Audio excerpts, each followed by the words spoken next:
Hey guys, Mark from Soundpreview here again, and today I am back in the live room of our studio to talk about the concept of miking a snare. More specifically, the differences you may find when using a dynamic versus a condenser mic. There are a lot of different reasons to choose both, or one or the other, and like with most things with recording, it really just kind of comes down to personal preference, what the song calls for, the playing style, etc., etc. It always depends. So just kind of an overview of what to expect. Today I have probably 3 of the most common mics used on a snare. You'll find these all the time, and they're certainly the ones that we use the most. The classic SM57, which is our dynamic microphone, and the Josephson E22S, which is the condenser, as well as the Beta 181 from Shure. We use both of these mics. We kind of trade off when we can, whenever we have access to this one or this one as well. There are some subtle differences that we'll go into, but let's kind of talk about the sound differences between these. So when choosing which mic to go for, a dynamic or condenser, context plays a lot into the decision. Of course, these mics are going to change drastically depending on the size of your kit. You know, if we were just miking just this snare by itself, I'd probably choose a different mic versus one mic in a live setup or with a full 3, 4, 5-piece kit in a recording session. Now, with a dynamic, of course, mic placement itself is going to be another huge factor on your drum sound. But with a dynamic mic, typically, I'll stick it around here, so kind of use my ears to decide if I want it to be more pointed towards the center of the snare or closer to the rim. You get more of a punchy kind of sound. Some people describe it as dull when you have it in solo, but in the context of all your other mics, like your overheads and your room mics, it really adds a little bit of body to the snare. The 57 is used a lot because of its mid-range focus. The snare drum, having pretty predominantly mid-range frequencies, is a good choice for that, and they are a really good complement each other to really emphasize the crack and the backbeat of the drum sound. Now, I like to use a condenser on the snare drum when I want more of a natural sound. So where I would use a dynamic for something like a rock drum track or something really aggressive and snappy, I would use something like this Josephson for more of a natural sound, something that really captures the sound of the snare as you would hear it in person. You get a little bit more of that crack, a little bit more of that high end, actually some of the sizzle as well.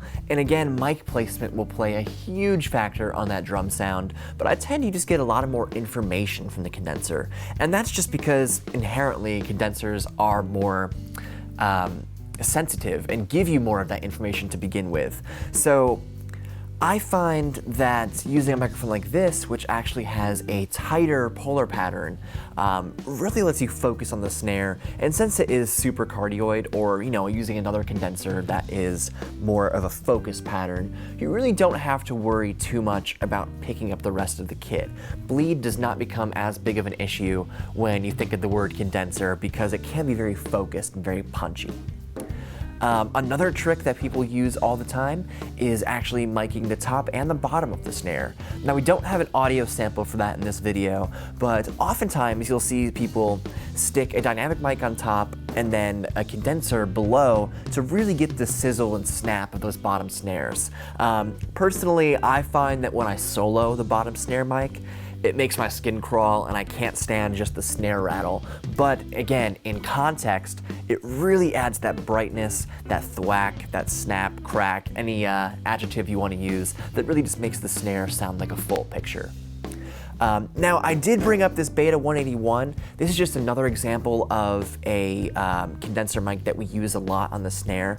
As you can tell, they're pretty similar in appearance and do have some subtle differences in sound. So we're going to play some audio files that are going to show the snare drum isolated as well as the snare drum in context with the full kit, so you can hear the dynamic and the 2 condensers.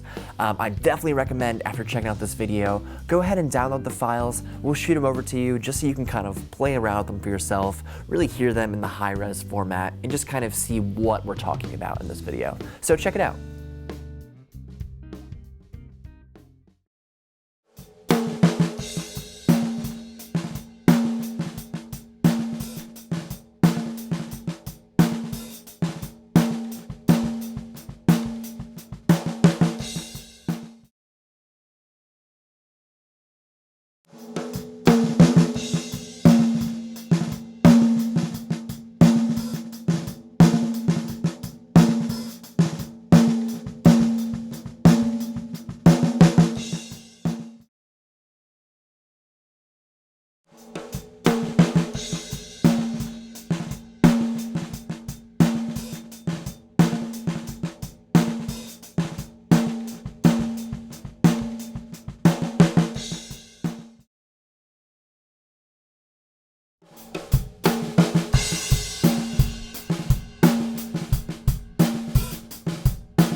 So thanks for taking the time to check out this video. I would love to hear what you think. If you have any questions or just want to go more into detail about this, please shoot us an email at proaudio@soundpure.com, or you can call me directly just at the SoundPure line here, and any one of us can talk forever about this and kind of see what kind of things you're recording and maybe help you decide which one of these mics will be best for your setup. We do have a try before you buy program here as well, to where if you might be interested in this Josephson mic, this Shure, or if there's any other mics on your radar, we can definitely talk about getting one of those in your own studio for you to use in your own drum set or anything else you might be recording, and kind of go from there to see what's going to best suit your needs. As always, thanks for checking this out, and we'll see you next time.